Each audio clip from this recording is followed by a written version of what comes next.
prenons nos Bibles. Reka dufate Bibiliya zacu. On va lire encore une fois. Merci les musiciens. On va encore lire abacuranzi. Esaïe 9:5. Reka twongere dusome Yesaya ibice 9 umurongo wa 5. Ah, vous êtes déjà assis. On peut se mettre encore debout pour la parole. Amen. Reka twongere duhaguruke kwijambo. Pour lire la parole. On va honorer la parole de Dieu au milieu de nous. Twubahe ijambo ry'Imana hagati muri twe dusoma ijambo ryayo. Esaïe 9 verset 5. Yesaya ibice 9 umurongo wa 5. Car un enfant nous est né, un fils nous est donné, et la domination reposera sur son épaule. On l'appellera admirable, conseiller, Dieu puissant, Père éternel, Prince de paix. Amen. Amen. Nous continuons avec Luc. Reka Vous avez vos Bibles, hein? murafise Bibiliya zanyu. Si tu n'as pas de Bible, ça va être affiché là-bas. Udafise Bibiliya urashobora kubisoma hariya kuri écran. Luc chapitre 2, Luka ibice 2 verset 1 à 18. umurongo wa mbere kugera kwa On 18. va lire, vous pouvez lire dans la langue de votre Bible, mais sur le micro, on va seulement le lire en français. Murashobora gusoma mu ndimi zanditswe muri Bibiliya zanyu, ariko kuri micro turasoma gusa mu Gifaransa. L'enregistrement. En ce chapitre 2, verset 1 jusqu'à 18. En ce temps-là, parut un édit de César Auguste ordonnant un recensement de toute la terre. Ce premier recensement eut lieu pendant que Quirinius était gouverneur de Syrie. Tous allaient se faire inscrire, chacun dans sa ville.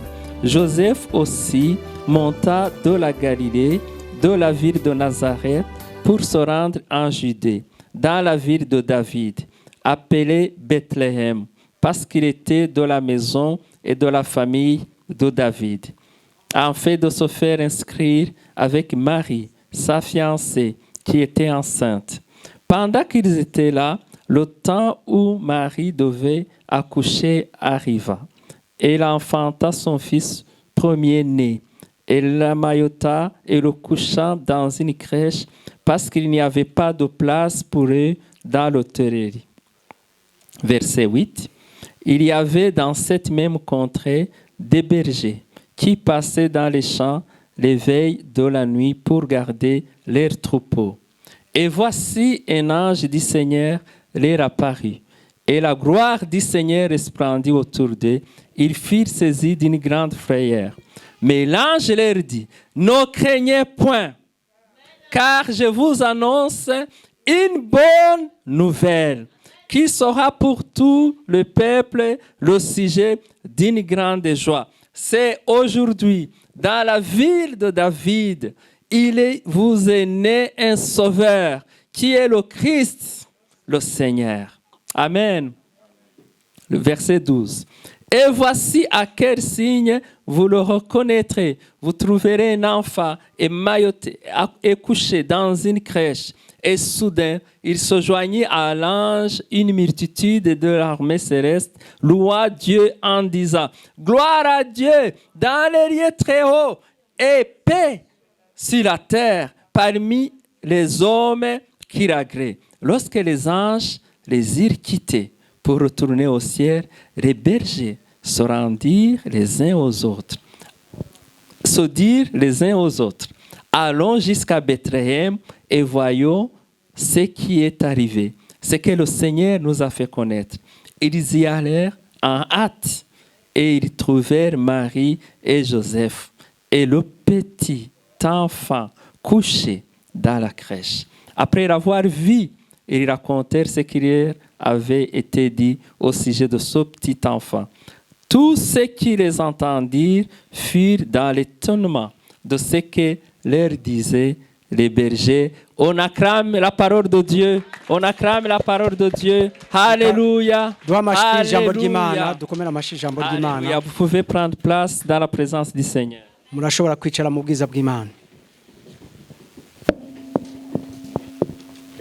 Prenez place. Mwicare. Aujourd'hui, nous célébrons la naissance de Jésus. uyu munsi turizihiza kuvuka kwa Yesu. Alléluia. Amen. Nous savons que personne ne connaît la date où notre Seigneur est né. Turazi yuko nta muntu n'umwe azi umunsi w'ukuri umwami wacu yavukiye. On ne connaît pas la date. Nta wuzi umunsi. Mais ceux qui nous ont précédés Ariko abatubanjirije ont pris la décision bafashe la résolution icyemezo de fêter la naissance de Jésus le 25 décembre. bafashe icyemezo cyo kwizihiza ukuvuka kwa Yesu itariki 25 z'ukwa 12. Actuellement, il y a beaucoup de gens, Muri iki gihe pas hari abantu beaucoup, mais benshi, certaines personnes hari abantu bamwe s'opposent à la fête de Noël. bagwanya umunsi mukuru wa Noheli. Parce que Jésus n'est pas né le 25. Kuko Yesu ntiyavutse itariki 25. Mais ces personnes-là ne nous proposent pas une autre date parce qu'ils ne la connaissent pas. Ariko abantu nanone ntabwo batubwira uwundi munsi kuko nta munsi bazi. Donc, pour nous les racheter, Twebwe rero twaguzwe, nous continuons à fêter Noël le 25 décembre. tubandanya rero dugira umunsi mukuru itariki 25. C'est bien de se rappeler que Jésus est né. Ni byiza kwibuka ko Yesu yavutse. Moi, je trouve même que c'est très bon, c'est un beau témoignage. Je ahubwo nsanga ari byiza ni gishinga ntaye ciza. Quand vous voyez que même les gens qui ne connaissent pas Dieu, Iyo mubona n'abantu batazi Imana, mais ils mettent des guirlandes, des lumières partout dans la ville. barashira amatara menshi yaka mu gisagara. Je suis sûr qu'il y a quand même certaines personnes qui peuvent demander, mais pourquoi le 25 décembre, il y a ce changement-là? Nzi neza yuko hari abantu bamwe bashobora kubaza bati ni kubera iki itariki 25 z'ukwa 12 haba irihinduka. Alors, cette personne, la personne qui s'oppose à la question peut aller chercher sur Google, je ne sais pas, Umuntu dans les rero livres, pour ceux yabajije qui lisent kibazo encore des livres. ashobora kuja kuri internet akaraba kuri Google cyangwa akarondera mu bitabo abagisoma ibitabo. Alors, il va voir que les chrétiens fêtent Noël le 25 parce que c'est le jour où ils se rappellent de la naissance de Jésus. Alors, il va se demander qui est Jésus et comme ça, il peut connaître qui est Jésus. Arashobora rero kwibaza akarondera hanyuma akabona yuko ari abakristo bizihiza uwo munsi agarondera akaza kubona ko ari Yesu bizihiza hanyuma akarondera kurusha akavuga ati uwo Yesu niki. Voilà. Aujourd'hui, nous nous rappelons de la naissance de notre Seigneur. Rero uyu munsi turibuka turizihiza umunsi Yesu yavukiyeko. Mais nous ne pouvons pas oublier aussi de nous rappeler le moment où Jésus est mort en prenant la Sainte Seine, et c'est important. Nanone dushobora kwibagira umunsi Yesu yapfiriye ko agira n'igaburo ryera nabyo birahambaye. C'est un élément que Jésus lui-même dit dans la Bible. Ni kintu na Yesu bwiwe avuga mu ijambo ry'Imana. Et que chaque fois nous nous réunissons, ko igihe cyose tuzokorana, nous devons nous rappeler de sa mort à la croix. Dutegerezwa guhora twibuka urupfu rwiwe ku musaraba. La naissance est importante. Kuvuka ni birakomeye. Mais la mort à la croix est très très importante. Ariko urupfu rwiwe ku musaraba nago rurakomeye kurusha. Revenons alors à notre passage. Reka tugaruke rero ku murongo twasomye. Que nous avons lu en Ésaïe. Iyi murongo twasomye muri Yesaya. La naissance de Jésus a été prophétisée par le prophète Ésaïe. Ukuvuka kwa Yesu kwavugishijwe n'umuvugishwa n'Imana yitwa Yesaya. 700 ans avant Jésus-Christ, avant sa naissance. Imyaka 700 imbere yuko Yesu avuka. Ésaïe dit, Yesaya aravuga ngo un fils, car un enfant nous est donné. Kuko umwana atuvukiye. Un fils, un enfant nous est né, un fils nous est donné. Kuko umwana atuvukiye duhawe umwana w'umuhungu. Amen. Alléluia. Amen. 700 ans avant la naissance de Jésus. imyaka amajana ndwi imbere y'ukuvuka kwa Yesu. C'est dommage que ce grand prophète est mort avant de voir la réalisation de sa prophétie. Birababaje ko uwo muhanuzi yapfuye imbere y'uko ukuvuka kwa Yesu kuba. Je pense que pour certaines personnes, elles pensaient que Ésaïe était un faux prophète. Ndibaza yuko abantu bamwe bibaza yuko Yesaya ari umuhanuzi w'ibinyoma. Parce qu'aucun de ses contemporains kuko nta muntu n'umwe mubo bari kumwe ico gihe n'a vu la naissance de Jésus. yigeze abona ukuvuka kwa Yesu. Ils étaient tous morts. Bose bari baramaze gupfa. Ils sont morts peut-être en disant, mais il y a un prophète, Isaïe, et il a dit, voici un fils nous est né, un enfant nous est donné. Mais on n'a jamais vu cet enfant. Kumbure bapfuye bibaza bati hari umuhanuzi yatubwiye ngo hari umwana tuvukiye, hari umuhungu twahawe, ariko ntibigeze bamubona. Mais heureusement sa prophétie était écrite. Nyamara rero ku mahigwe ibyo yahanuye byari byanditswe. Ce que Ésaïe a prophétisé, on l'a mis par écrit. Ibyo Yesaya yahanuye barabyanditse. C'est pourquoi si Dieu te dit quelque chose, niyo mpamvu iyo Imana ikubwiye ikintu, tu dois l'écrire. utegereza kucandika. Tu dois avoir un cahier. Utegereza kugira ikaye. Tu écris tout ce que le Seigneur te dit. Ukandika byose iby'Imana yakubwiye. Peut-être que ça va pas être utile de ton vivant. Kumbure wewe ukiriho nibizokugirira akamaro. Mais pour la génération future, ariko kubazogukurikira, ils pourront consulter ce que tu as écrit. bashobora kuzoraba ibyo wanditse. C'est ce que nous faisons maintenant. Nivyo turiko Nous turakora sommes en train kakanya. de consulter ce que Ésaïe a écrit il y a plus de 2700 ans. Turiko turasoma ibyo Yesaya yanditse imyaka 2200 Alléluia.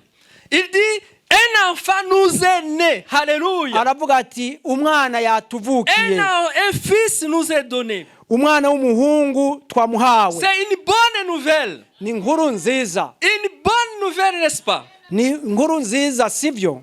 Un enfant donne la joie. Umwana atanga umunezero. Un enfant qui vient de naître change nos habitudes. Umwana aje kuvuka ahindura ibikorwa tumenyere gukora. Et la naissance de Jésus sur la terre Ukuvuga kwa Yesu mwisi a donné la joie. Alléluia. kwatanze ibyishimo. Et Jésus a changé nos habitudes. Yesu yahinduye akamenyero twari. Il a changé les habitudes non seulement des Israélites, mais aussi de nous qui étaient considérés comme les païens ou les étrangers. Yahinduye akamenyero k'Abayisiraheli, yongera ahindura n'akamenyero kacu twebwe twari twitwa abanyamahanga. Par exemple, avant la naissance de Jésus, Akarorero imbere y'ukuvuka kwa Yesu, ou plus précisément après sa mort, cyane cyane amaze gupfa, les gens adoraient Dieu à Jérusalem.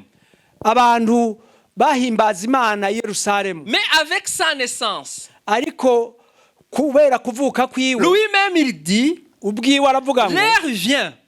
Isaha iraje, Elle est déjà venue. Alléluia. yamaze gushika. Où les vrais adorateurs adoreront le Père en esprit et en vérité. Abahimbaza Imana, abasenga Imana bazosenga Imana mu kuri no muri mpwemu. Alléluia. Amen. Ce n'est plus nécessaire d'aller à Jérusalem pour adorer. Ntabwo bigikenewe kuja Yerusalemu kugira ngo uhimbaze Imana. Nous pouvons adorer Jésus, Dieu, en esprit et en vérité. Turashobora guhimbaza Imana mu kuri no mu mwuka. Et la vérité, c'est qui? C'est Jésus. Ukuri ninde? Ukuri ni Yesu. C'est ce qu'il a dit en Jean 14:6. Nivyo yavuze muri Yohana ibice 12 umurongo wa 6. Il dit à Thomas, Abwira Toma je suis le chemin ati ndi nzira, et je suis la vérité. ndukuri, Alléluia. Et je suis la vie. ndi n'ubugingo. Nul ne vient au Père que par moi. Nta uza kwa data adaciye kuri jewe. Alléluia. Jésus a changé nos habitudes. Yesu yarahinduye akamenyero kacu. Jésus n'était pas un enfant ordinaire. Yesu ntiyari umwana asanzwe. C'était un enfant dont Dieu lui-même a envoyé l'ange pour annoncer sa naissance. Yari umwana Imana ubwayo yararungitse umumarayika kugira ngo aze atangaze ukuvuka kwiwe. Dieu a envoyé un ange qui s'appelle Gabriel. yesu yarungitse umumarayika yitwa gaburiyeli dans une famille où il y avait une jeune fille vierge qui s'appelait Marie. yamurungitse mu muryango harimo umukobwa w'isugi yitwa mariya Pour lui annoncer l'action du Saint-Esprit. kugira ngo amubwire igikorwa camwe mu yera. Écoutez ce qu'il dit. Ni mutega amatwi En Luc yavuze 1:35. muri Luka igice ca mbere umurongo wa L'ange 35. lui dit, umumarayika le aramubwira Saint-Esprit umumarayika aramubwira ati umwuka wera. Amen. Dis le Saint-Esprit. Vuga umwuka wera. Le Saint-Esprit viendra sur toi. Umwuka wera azoza kuri wewe. Ah. C'est-à-dire que le Saint-Esprit Bivuga yuko umwuka wera peut venir sur quelqu'un. ashobora kuza ku muntu. Amen. Amen. Alléluia. Amen. Le Saint-Esprit peut venir sur toi. Umwuka wera ashobora kukuzako. Je te dis que le Saint-Esprit peut venir sur toi. Ndakubwira yuko umwuka wera ashobora kuza kuri Le wewe. Saint-Esprit peut venir sur moi. Umwuka wera ashobora kuza kuri jewe. Le Saint-Esprit viendra sur toi, Marie. Umwuka wera Alléluia. azoza kuri wewe Maria. Et la puissance du Très-Haut te couvrira. Ubushobozi bw'isumba vyose De son ombre. buzogutera igitutu. Alléluia. Amen. Alléluia. Amen. Le Saint-Esprit Umwuka wera viendra sur toi. uzoza kuri wewe. Jésus est venu par la puissance du Saint-Esprit. Yesu yaje kubwo bushobozi bw'umwuka wera. Pour œuvrer sur la terre, tu as besoin du Saint-Esprit. Kugira ngo ushobore kubaho kuri iyi si urakeneye umwuka wera. Jésus lui-même a dit, Yesu ubwe yaravuze ngo l'Esprit du Seigneur est sur moi. umwuka w'Imana ari kuri Parce jewe qu'il m'a oint kuko yansize pour amavuta annoncer une bonne nouvelle kugira ngo mvuge ubutumwa bwiza aux pauvres. ku bakene. Et il m'a envoyé pour guérir ceux qui ont le cœur brisé. Yandungitse kugira ngo nkize abafise umutima Pour travailler pour le Seigneur, kugira ngo ushobore gukorera Imana tu as besoin d'être baptisé dans le Saint-Esprit. urakeneye kubatizwa mu mwuka wera. Le Saint-Esprit doit être sur toi. Mwuka wera ategerezwa kuba Tu kuri dois wewe. être oint. Utegerezwa kuba Tu as warasizwe. besoin de l'action du Saint-Esprit. Urakeneye igikorwa cy'umwuka wera. Marie, pour donner naissance à Jésus, Mariya kugira ngo ashobore kuvyara elle a Yesu eu besoin du Saint-Esprit. yakeneye kugira umwuka wera. C'est la même chose pour les disciples avant de commencer leur ministère. Ni kimwe n'abigishwa ba Yesu kugira ngo batangure umurimo wabo. Ils ont d'abord été baptisés dans le Saint-Esprit. Babanje babatizwa mu mwuka wera. Tu es une femme comme Marie aujourd'hui. Ushobora kuba uri umugore nka Mariya. Tu es une jeune fille Ushobora kuba uri umukobwa akiri muto comme Marie. nka Mariya. Tu es un homme comme Jésus, Ushobora kuba uri umugabo nka Yesu, comme Pierre, comme Jean, nka les Petero, apôtres. nka Yohana, intumwa Tu as ziwe. besoin du Saint-Esprit. Urakeneye umwuka Alléluia. wera. Tu as besoin du Saint-Esprit. Urakeneye umwuka wera. Si tu veux être efficace dans l'œuvre du Seigneur, Niba ushaka gukorera neza Imana, demande le Saint-Esprit. saba umwuka wera. Alléluia. Un fils nous est donné. Umwana w'umuhungu twamuhawe. Jésus, c'est un cadeau du ciel. Amen. Yesu n'ingabirano y'Imana. Le cadeau le plus précieux. Ni ingabirano y'igiciro kinini. Un cadeau le plus précieux que tu peux avoir dans ta vie. Impano y'igiciro kinini ushobora kuronka mu buzima bwawe. Aujourd'hui, Uyu munsi. le plus beau cadeau que tu peux avoir, Impano nziza ushobora kuronka uyu munsi. c'est d'avoir Jésus-Christ dans ton cœur. Nukugira Alléluia. Yesu Kristo mu mutima wawe. Avoir Jésus-Christ tous les jours avec toi. Kugira Yesu Kristo iminsi yose uri kumwe nawe. Un cadeau qui est venu du ciel pour nous. Impano yavuye mu ijuru iduhawe. Un cadeau Impano qui nous empêche itubuza de mourir éternellement. yo gupfa ibe bidashira. Alléluia. Amen. Dans le cadeau qui est Jésus, Impano yitwa Yesu il y a le salut dedans. Alléluia. harimwo agakiza. Alléluia. Amen. C'est un grand salut Harimwo agakiza qui a kanini. été prophétisé également par Zacharie. Ako gakiza kahanuwe na Zakariya. En Luc 1, 67 à 71. Muri Luka igice ca mbere umurongo wa 67 kugera ku wa 71. Écoutons comment Zacharie prophétise ce cadeau. reka dutege amatwi ukuntu Zakariya ahanura iyo mpano. Alléluia. Amen. Béni soit le Seigneur, le Dieu d'Israël, de ce qu'il a visité et racheté son peuple. Et nous a suscité un puissant sauveur dans la maison de David, son serviteur, comme il avait annoncé par la bouche de ses saints prophètes de temps anciens. Un sauveur qui nous délivre de nos ennemis et de la main de tous ceux qui nous haïssent. Amen. Amen. Tu peux lire. Umwami Imana ashimwe, Imana y'Abisirayeli, kuko igendeye abantu bayo ikabacungura, kandi iduhagurukirije ihembe ry'agakiza mu nzu ya Dawidi umusavyi wayo, nk'uko yavugiye mu kanwa k'abera yavugisha bahereye mu bihe vya kera, ngo idukize abansi bacu n'amaboko y'abatwanka bose. Amen. Amen. Alléluia. Amen. Un verset en or. Ijambo ryo kuzirikana. Tu peux oublier tout ce que je vais dire. Ushobora kwibagira ivyo ngomba mvuge. Mais garde ce verset aujourd'hui. Ariko uzigame iryo jambo uwo murongo. Luc 1:71. Luka igice ca mbere umurongo wa 70 muri Bibiliya zimwe. Un sauveur umukiza qui fait quoi? Akora iki? Qui nous délivre de nos ennemis. Umukiza adukiza abansi bacu. Alléluia. Jésus qui est né, Yesu yavutse, c'est un sauveur. Numukiza. Il nous délivre aradukiza de nos ennemis. Amaboko y'abansi bacu. Si tu as des ennemis, niba ufise abansi, nous avons Jésus. Durafise Yesu. Qui peut nous délivrer ashobora kudukiza de tous nos ennemis. Abansi bacu bose. Alléluia. Amen. Dans la main de tous ceux qui nous haïssent. Mu maboko y'abatwanka bose. Les démons ne t'aiment pas. Abadayimoni ntibagukunda. Les sorciers ne t'aiment pas. Abarozi ntibagukunda. Mais Jésus est capable de nous délivrer. Amen. Ariko Yesu ashobora kudukiza. Alléluia. Amen. Alléluia. Amen. Jésus nous délivre. Yesu Il combat aratubohora. pour nous. Aratugwanira. Quand les ennemis nous attaquent, Yabansi baduteye. Jésus contre-attaque. Yesu Alléluia. aratera. Quand les ennemis viennent pour nous tuer, Yabansi baze kutwica. quand les démons nous pourchassent, Iyo abadayimoni batwirukanza. Jésus les attaque. Yesu arabahagarika. Et il les met en débandante. Hanyuma akabirukana Alléluia. akabashwiragiza. C'est son Jésus que nous célébrons aujourd'hui. Uwo Yesu niwe duhimbaza uyu C'est munsi. celui qui est né.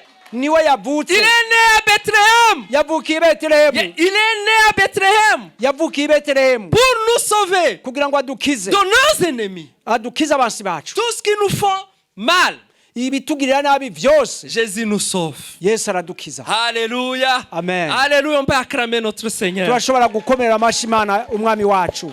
Alléluia. Amen. Dans son cadeau, Muri iyo mpano il y a la réponse à nos sujets de prière. harimwo ibisubizo Dans son by'ibyifuzo byo cadeau. gusenga. Muri iyo mpano Le cadeau qui est Jésus. impano yitwa À Yesu. lui, Muri we les jeunes filles, bakobwa bato, les jeunes garçons, abahungu, il y a le mariage dedans.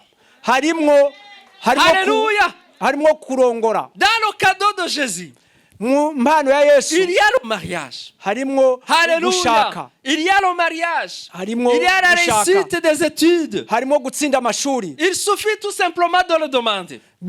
Upfa gusa kubisaba. Dans Jean 14:13, Muri tout ce Yohana que vous demanderez à mon nom, je le ferai. muri Yohana ibice 14 umurongo wa 13 ngo ivyo muzosaba vyose mu izina ryanje nzobikora. Dans son cadeau, Muri iyo mpano il y a la bonne santé.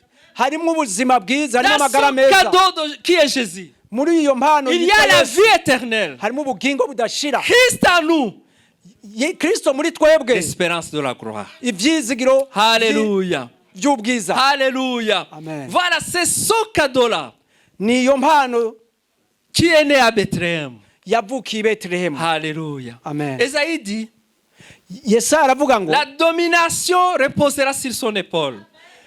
ubutware buzoba buri ku gitugu ciwe. Adam avait perdu la domination. Adamu yaratakaje ubutware. Jésus, le dernier Adam, a ramené la domination. Adamu wa nyuma Yesu yagaruye ubwo butware. C'est pourquoi nous ne devons pas nous inquiéter.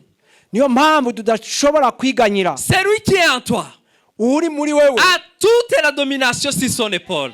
arafise ubutwari bwose ku rutugu rwiwe. On l'appellera admirable. Bazomwita igitangaza. Tout ce que le Seigneur fait est admirable. Ibyo umwami wacu akora ni bitangaza. Alléluia. Amen. Il fait des choses au point que tu ne peux pas rester indifférent. Akora ibintu ku buryo ntushobora kuguma uko waruri. Alléluia. Amen. Un jour, il va chez Marie et Marthe. Umunsi umwe yagiye kwa Mariya na Marita. Et leur frère était mort. Mwene se wa musaza wabo yari yapfuye. Et ça faisait 4 jours qu'il était dans le sépulcre. Hari haheze iminsi ine ari Dans le tombeau. ari mumva. 4 jours. Iminsi ine. On l'avait enterré. Bari bamuhambye. On avait mis la terre. Bari barengeje On kwa avait kabu. mis les fleurs. Bari bashizeko n'amashugwe. 4 jours. Iminsi ine. Mais Jésus, Ariko Yesu l'admirable, Yesu il gitangaza a ressuscité. yaramuzuye. Amen. Amen. Il est admirable. Ni gitangaza. Alléluia. Amen. C'est un conseiller. N'umujenama. Alléluia. La fois passée, j'ai parlé longuement de Dieu ou de Jésus comme conseiller.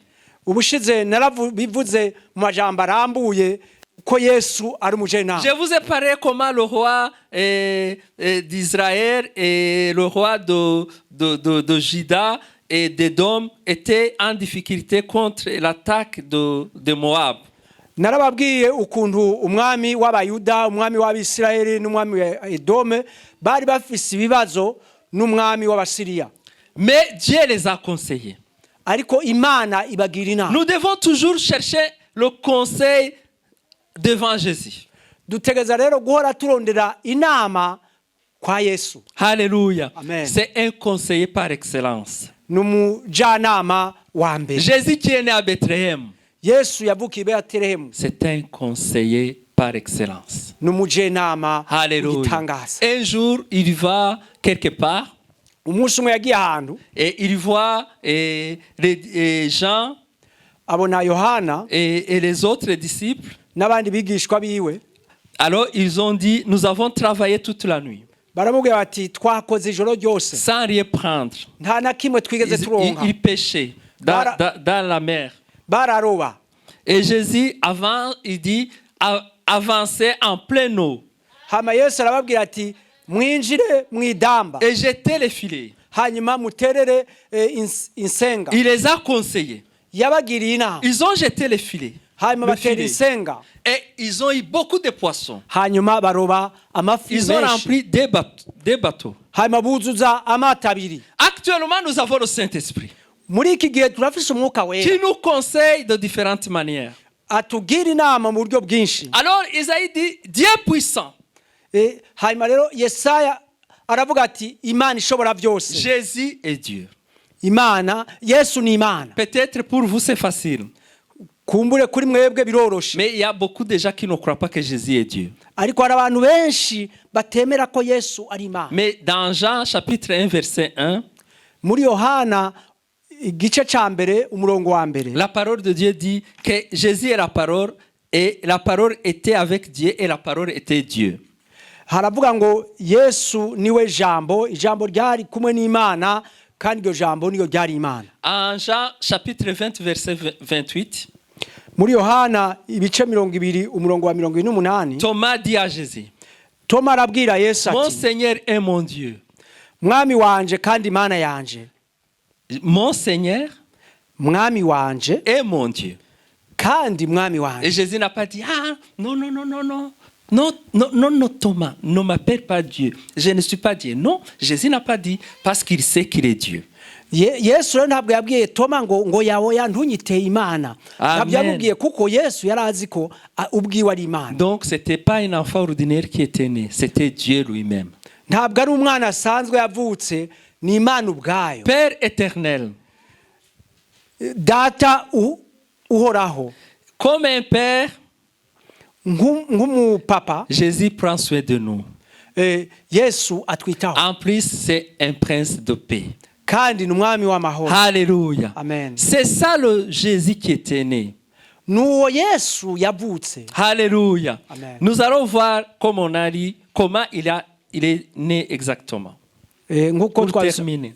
kugira ngo turangize reka turabire hamwe uko yavutse. Il y avait un recensement. hari ibarura. Alors Joseph et Marie montaient de la Galilée pour aller à Jérusalem, plus précisément à Bethléem. Hanyuma Yesu Maria na Yosefu bagenda i Galilaya kugira ngo baje Bethlehem kwiyandikisha. C'était pour se faire inscrire. Kugira ngo bashobore kwiyandikisha. Donc ils étaient fiancés. Bari birivuga ko Maria yarakowe. Pendant qu'ils étaient là, mu gihe bari ngaho, le temps d'accoucher arrive. Igihe rero cyo kwibaruka kirashika. Alors ils ont cherché une place dans un hôtel. Hanyuma barondera ikibanza muri hotel, mais il n'y avait pas de place pour eux. Nta kibanza cyabo cyari gihari. Alors ils ont trouvé une place dans une crèche. Hanyuma baronka ikibanza mu kiraro cy'inka. Mu kiraro cy'inka. Cyangwa cy'intama. Et alors ils sont allés là-bas. Hanyuma bajayo. Et elle enfanta son premier fils qui s'appelle Jésus. Hanyuma yibaruka umwana wiwe wa mbere w'umuhungu yitwa Yesu. Alors pour ceux qui ont arrivé en Israël, vous voyez où ils étaient. Abashoboye gushika muri Israël barabona hariho. Il y avait à côté de là où Jésus est né. Donc, hafi yaho Yesu yavukiye hariho. Il y avait des bergers. Hari abungere qui passaient qui étaient dans les champs avec leurs troupeaux. Bari ngaho mu mirima baragiye. Et c'était la nuit. Ibitungwa byabo kandi hari mu ijoro. Pendant qu'ils étaient avec leurs motos, mu gihe rero bari kumwe n'intama zabo, un ange du Seigneur leur apparut. Umumarayika w'umwami Imana arababonekera. Alléluia. Amen. Imaginez-vous. Mutekereze. Tu es en train de paître tes troupeaux. Uraragiye umukuku wawe. En un moment, igihe kimwe tu vois un ange du Seigneur qui vient chez toi. Ukabona umumarayika w'Imana aja kugana. Parce que Jésus n'est pas un enfant ordinaire. Alléluia. Yesu si umwana asanzwe. Alléluia. Amen. La Bible nous dit, ijambo ry'Imana yatubwira ngo, au verset 9, Luc 2:9, murongo w'icenda wa Luka ibice bibiri, umumarayika w'umwami Imana ahagara iruhande yabo. Amen. La gloire du Seigneur resplendit autour d'eux. Ubwiza bw'umwami bubakayanganira irya nino. Mais ils ont eu peur. Hanyuma bagira ubwoba. Peut-être que aujourd'hui si tu vois un ange, tu vas pas avoir peur comme parce que on en parle toujours. Kumbure uyu munsi ubonye umumarayika ntuzogira ubwoba kuko turabivuga buri gihe. L'ange leur dit, umumarayika arababwira ati, il faut pas avoir peur. Ntaco mutinya. Car je vais vous annoncer une bonne nouvelle. Alléluia. Umve ndababarira ubutumwa bwiza. Jésus c'est une bonne nouvelle. Yesu Alléluia. Jésus c'est une bonne nouvelle. Yesu n'ubutumwa bwiza. Peut-être tu as entendu beaucoup de nouvelles. Kumbura ushobora kuba warumvise amakuru menshi. Mais la bonne nouvelle c'est Jésus. Ariko ubutumwa bwiza ni Yesu. L'ange dit, umumarayika aravuga ati, je viens pour vous annoncer une bonne nouvelle. Nje kugira ndababwire ubutumwa bwiza. Qui sera pour tout le monde, pour tout le peuple, un sujet de joie. Ubutumwa bwiza bw'akanyamuneza kenshi kazoba ku bwoko bwanyu bwose. Un sujet de joie. Un sujet de joie. Qu'il soit pour nous tous un sujet de joie. Un sujet de joie. Un sujet de joie. Qu'il soit pour nous tous un sujet de joie. Amen. Amen. Jésus, c'est un sujet de joie. Yesu ni nakanyamuneza. Alors l'ange dit, umumarayika aravuga ati, verset 11, aujourd'hui, ku murongo wa 11, uyu munsi, aujourd'hui, dans la ville de David, mu gisagara ca Dawidi, il vous est né un sauveur. Umukiza yabavukiye mu gisagara ca Dawidi. Aniwe Kristo. Qui est loin de Dieu. Uwasizwe w'Imana. Il vient avec l'onction. Amen. Aje n'amavuta. Jésus est venu dans son monde. Yesu yaje muri iyi si. Avec l'onction de Dieu. Afise amavuta y'Imana. Alléluia. Amen. L'onction de Dieu est venue dans son monde à travers Bethléem. amavuta y'Imana yaje muri iyi si aciye i Betelehemu. C'est Christ. Ni Kristo. Loin de Dieu. Christ signifie loin. Kristo bisobanura uwasizwe. Alléluia. Alléluia. Le Seigneur. Umwami. Alors, il dit, voici le signe. Arababwira ati ngiki kimenyetso. Vous allez trouver un enfant couché dans une crèche. Murasanga umwana aryamye mu bwato bw'inka. Pendant que l'ange parlait comme ça. Mugihe rero umumarayika ariko aravuga gutyo. J'aime bien ça. Ndabikundira. La Bible dit. Bibiliya iravuga ngo Soudain. Ako kanya Il se joignit à l'ange une multitude d'armées célestes louant Dieu. Amen. uwo mwanya hamwe n'uwo mumarayika haboneka ingabo nyinshi zo mu ijuru zihimbaza Imana. Ingabo nyinshi. Amen. Une grande armée. Armée. L'armée céleste. Ingabo nyinshi zo mu Vous ijuru. voyez quand il y a les fêtes, Murabona iyo hari iminsi mikuru les militaires font les défilés. abasoda bagira karasisi. Il y avait la fête, Hari umunsi mukuru. la naissance de Jésus. Kuvuka kwa Et Yesu. l'armée du ciel s'est mobilisée. Hanyuma ingabo zo mu ijuru ziraterana. Et les bergers les ont vus. Abungere barababonye. Alléluia. Amen. Et cette armée chantait. Izo ngabo zararirimba. Gloire à Dieu.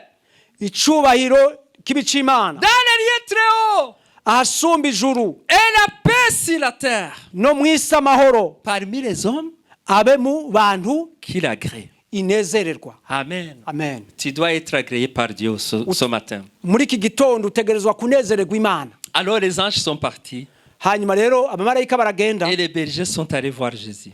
Abungere baja kuraba Yesu. Je n'ai pas le temps de vous parler de mages. Si mfise umwanya wo kubabwira abanyabwenge. Comment ils sont venus Uko baje avec les cadeaux. baza bafise impano. Les mages, Abanyabwenge on ne connaît pas leur nombre. nta wuzi igitigiri cyabo. Les gens aiment dire ils étaient 3. Abantu bakunda kuvuga ko ngo bari batatu. Mais la Bible ne dit pas combien ils étaient. Ariko Bibiliya ntivuga umubare wabo. Et la tradition dit Mu muco wa Kiyahudi baravuga ngo abo banyabwenge bari batatu. mais la Bible ne dit pas leur nombre. Ariko C'est important.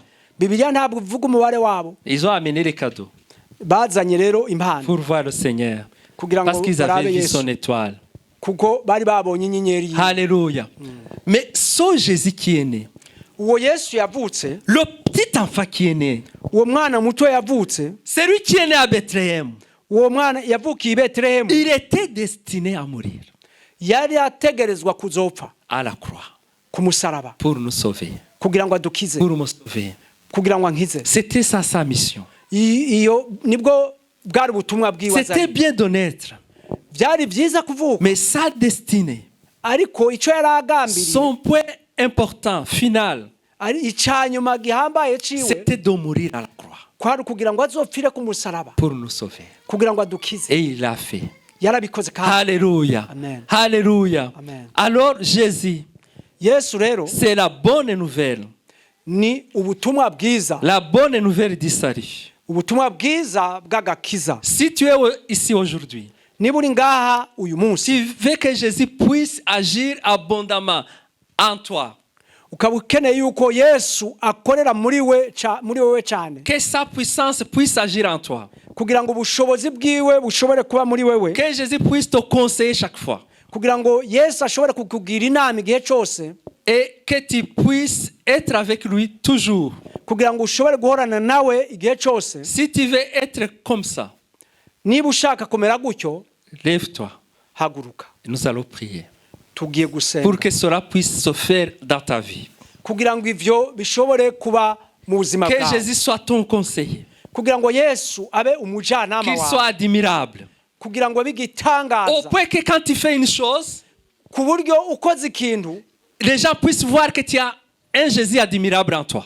abantu bakabona yuko ufise Yesu w'igitangaza muri wewe. C'est ça la naissance de Jésus. Uko niko kuvuka kwa Yesu, Un conseil, umujanama, un cadeau où il y a le salut. impano harimwo agakiza. Prions le Seigneur. Dusenga Imana. Père éternel, Data wa twese nous te remercions pour ta parole. turagushimira ijambo ryawe. Merci pour la naissance de Jésus.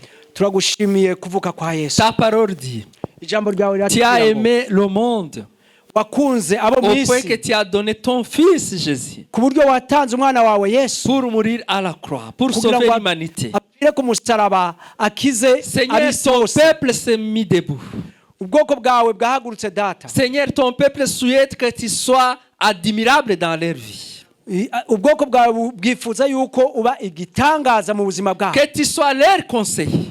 Bifuza ko woba Que umujyanama tu wawe. sois celui qui les conseille chaque fois. Ukaba ari wowe ubagira Et inama que ta igihe puissance cyose. puisse agir dans ton peuple. Imbaraga zawe zigakora mu bwoko bwawe. Au nom de Jésus, Mu izina nous rya appelons Yesu la puissance de Dieu sur ton peuple. turahamagaye La puissance de ubushobozi Jésus. bwa Yesu. Que Jésus soit en eux, Yesu abe muri bo, Christ en eux, Kristo muri bo, la puissance de la gloire. ubushobozi bw'ubwiza bwawe. Au nom de Jésus, Mu izina au rya nom Yesu. de Jésus, Mu izina rya au Yesu. nom de Jésus, Mu izina rya nous Yesu. chassons tout ce qui a pris place de Jésus dans leur vie. Turirukanye ico cyose cyafase ikibanza cya Yesu mu buzima bwawe. Que Jésus puisse prendre la première place. Yesu afate ikibanza cya mbere. Au nom de Jésus, Mu izina nous rya chassons Yesu les mauvais esprits, turirukanye imyuka les mibi, mauvaises pensées, ivyumviro bibi, les habitudes qui ne te glorifient pas, Seigneur. ubumenyero butaguha icubahiro Au mwana. nom de Mu Jésus, izina rya que Yesu ton peuple ne soit plus le même à partir de maintenant. ubwoko bwawe buhinduke ntibumere nk'uko bumeze ubu kuva aka kanya. Merci, Seigneur, parce que tu as été avec nous. Urakoze mwami kuko wabanye natwe. Merci pour les enfants qui ont chanté. Urakoze ku bana baririmbye. Bénis nos enfants, Seigneur. Hezagira abana Merci bacu. pour les moniteurs et les monitrices. Urakoze kubigisha b'abana. Seigneur, que tu le bénisses. Mwami ubahezagire. Bénis ton serviteur qui nous a officié.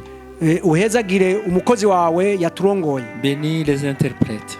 Uhezagire abasobanuye. Bénis ceux qui ont chanté, les chantres. Uhumugisha abaririmbye. Bénis ceux qui ont pris les photos et la sono. Uhumugisha abafashe amafoto n'amasanamu. Bénis le service d'accueil. Uhezagire abari muri service yo kwakira abantu. Seigneur, bénis chaque personne qui est venue ici. Mwami humugisha umuntu wese yaje ngaha. Merci pour nos deux frères visiteurs. Wakoze mwami kuri bene data babiri baje Nous kuturamutsa. demandons une bénédiction spéciale pour eux. Turabasabiye umugisha udasanzwe kuri bo. Tu connais leurs besoins. Urazi ibyo bakeneye. Seigneur, que tu sois une réponse à leurs besoins. Mwami ube inyishu ku byo bakeneye. Dans le nom de Jésus, nous avons prié. Mu izina rya Yesu twasenze. Amen. Amen. Allez dans la paix du Seigneur. Mugendere mu mahoro y'umwami wacu. Joyeux Noël dans vos familles. Noel nziza mu miryango yanyu. Amen. Amen.